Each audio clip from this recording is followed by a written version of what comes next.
So for this assignment, I reached out to Moniece Princilis, who is the Associate Vice President of Diversity, Equity, and Inclusion, as well as the Title IX Coordinator here at Rowan.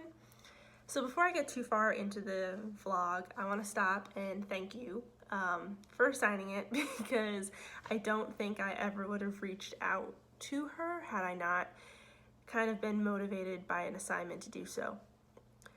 So thank you.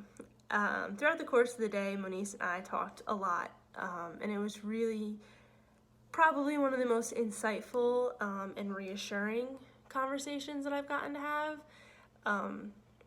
So we talked a lot about what we're doing in class. I shared with her that activity that Kenneld and I facilitated for our class. So when I signed up for that, I didn't know what the content would be about.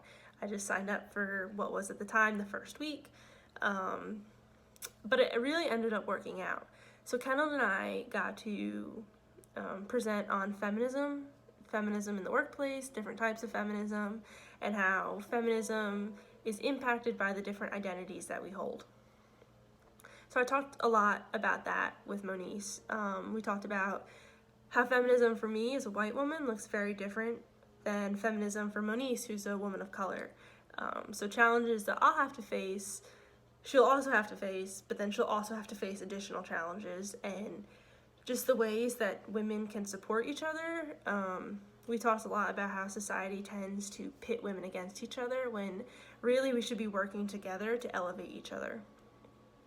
We talked about just feminism and how a mutual trend for both white women and women of color when it comes to feminism is this idea that we have to adopt masculine traits when we enter a workplace. So to be less emotional, to be more assertive, and just the ways that impacts the work that she does and that hopefully one day I'll get to do.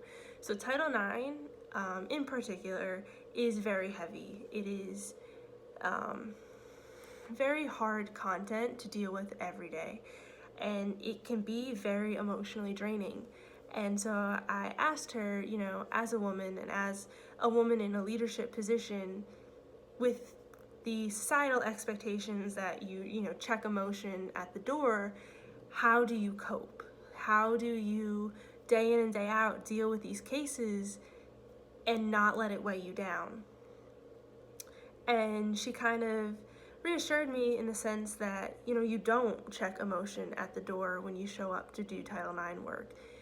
You have to maintain as much bias-free as you can, and you have to be objective throughout the course of an investigation, but empathy is a key component to doing the work, and empathy is rooted in emotion. So she shared a story about she used to supervise a retired police detective who would do Title IX investigations, but would approach it from that very emotionless police mentality of not really doing an interview but an interrogation, and the impact that had on the department and the students that were coming forward and faculty to make complaints about sexual harassment or sexual violence.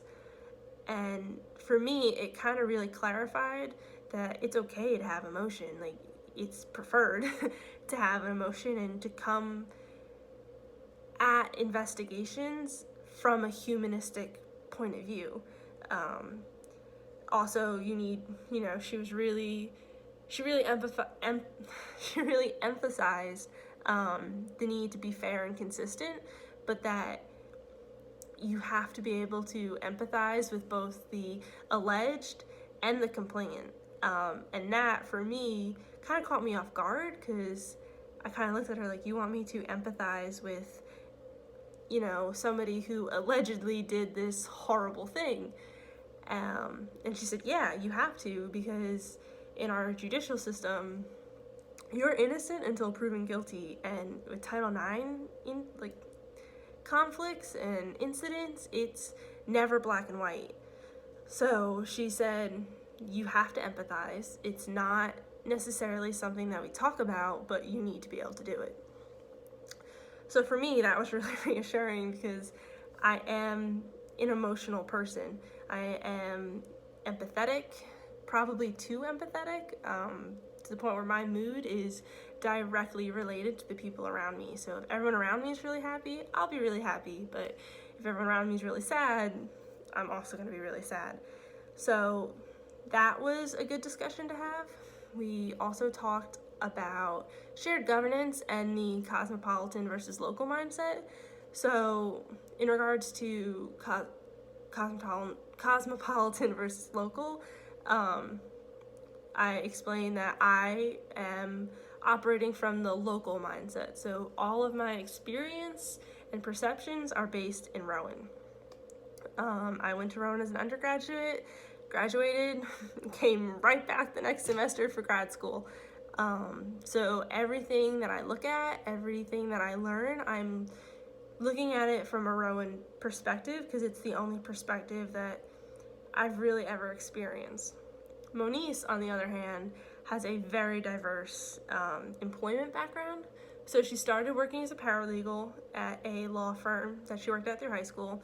She graduated college, went back as a paralegal, worked there for a couple years, and then joined the public sector, working for county government.